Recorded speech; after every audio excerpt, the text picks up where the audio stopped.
ঢিলে করে শোনানো হলো। বাংলাদেশ বেতার, সিলেট। এক্ষুনি শুনবেন স্থানীয় সংবাদ। আসসালামু আলাইকুম। বাংলাদেশ বেতার, সিলেট। সংবাদ পড়ছি ফারহিন জাহান নুবা।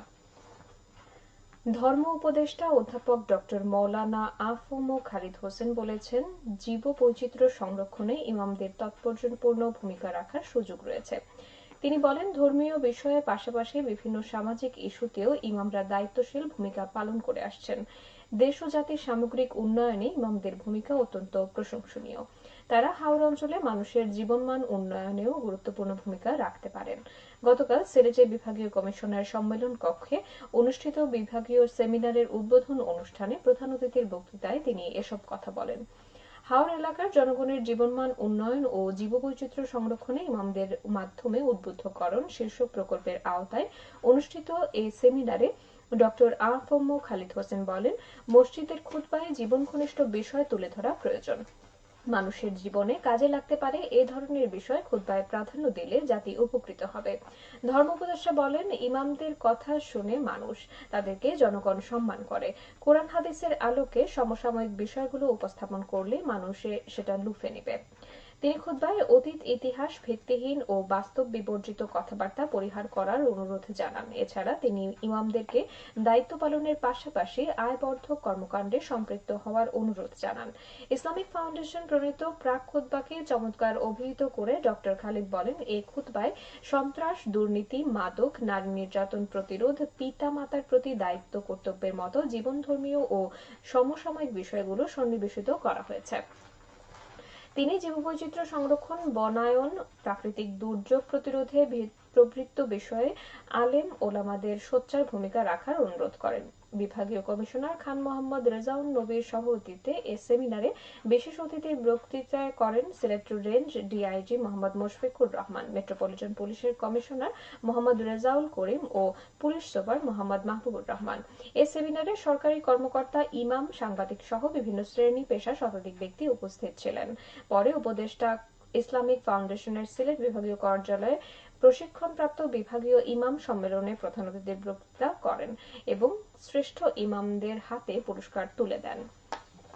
বাংলাদেশ আনসার ও গ্রাম প্রতিরক্ষা বাহিনীর অতিরিক্ত মহাপরিচালক ব্রিগেডিয়ার জেনারেল ফিদা মাহমুদ বলেছেন, আনসার ও গ্রাম প্রতিরক্ষা বাহিনীর সদস্যরা জুলাই-আগস্ট 2024 বিপ্লবোত্তর জরুরি পরিস্থিতি মোকাবেলায় সার্বিক নিরাপত্তা পরিস্থিতি নিয়ন্ত্রণে জোরালো ভূমিকা রেখে আস্থার স্বাক্ষর রেখেছে। গতকাল বাংলাদেশ আনসার ও গ্রাম প্রতিরক্ষা বাহিনীর সিলেট জেলা সমাবেশে প্রধান অতিথির বক্তব্যে তিনি এসব কথা বলেন।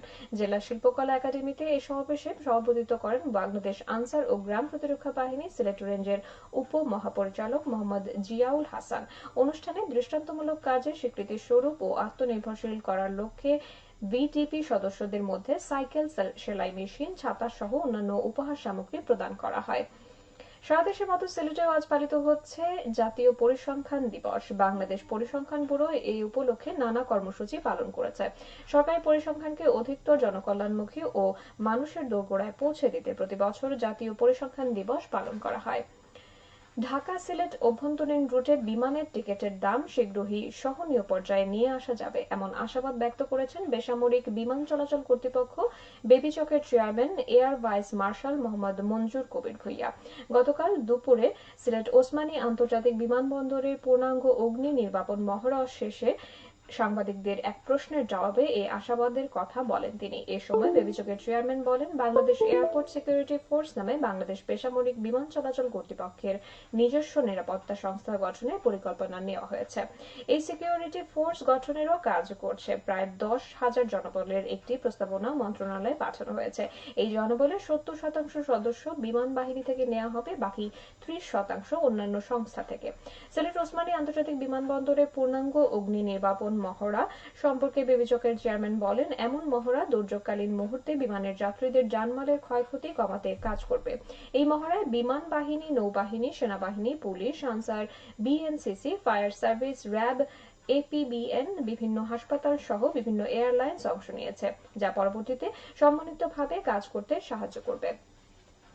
সাংবাদিকদের সাথে পুলিশ সুপারের জবাবদিহিতা শীর্ষক মতবিনিময় সভা অনুষ্ঠিত হয়েছে গতকাল মৌলভীবাজারে।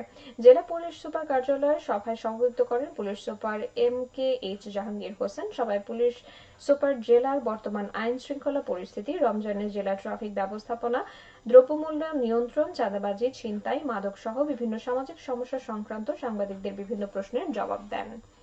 এতে প্রিন্ট ও ইলেকট্রনিক মিডিয়ার 36 জন সাংবাদিক অংশগ্রহণ করেন। জেলা পুলিশ প্রশাসন এর আয়োজন করে।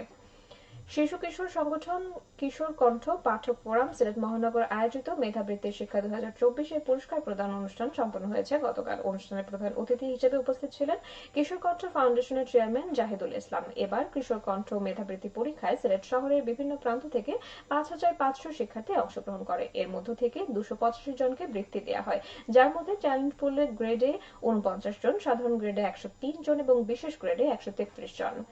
মৌলভীবাজার সদর উপজেলার জুড়িরহর থেকে দিঘির পাড় বাজার থেকে 8 ঘর চৌরাস্তার মোড় গোবিন্দপুর বাজার ভায়া শমশেরনগর বাজার পর্যন্ত 18 কিলোমিটারের উন্নয়নমূলক সড়ক কাজ শেষ হয়েছে। প্রকল্পের আওতায় একটি ব্রিজ, 5টি কালভার্ট, রাস্তা প্রশস্তকরণ, মাটি ভরাট, RCC ঢালাই, পিচ সহ আনুষঙ্গিক কাজ অন্তর্ভুক্ত ছিল। এতে ব্যয় হয়েছে প্রায় 4.5 কোটি টাকা। LGED তা বাস্তবায়ন করে। সবশেষে আবহাওয়া। সন্ধ্যা 6টা পর্যন্ত পূর্বাভাসে বলা হয়েছে সিলেট সহ পার্শ্ববর্তী এলাকার জন্য কোনো সতর্কবাণী নেই এবং কোনো সংকেত দেখাতে হবে না। আজ সিলেটে সূর্যোদয় হয়েছে 6টা 18 মিনিটে এবং সূর্য অস্ত যাবে সন্ধ্যা 5টা 53 মিনিটে। সংবাদ শেষ হলো। আমাদের পরবর্তী স্থানীয় সংবাদ প্রচারিত হবে বিকেল 4টা 30 মিনিটে। এতক্ষণ শুনলেন স্থানীয় সংবাদ।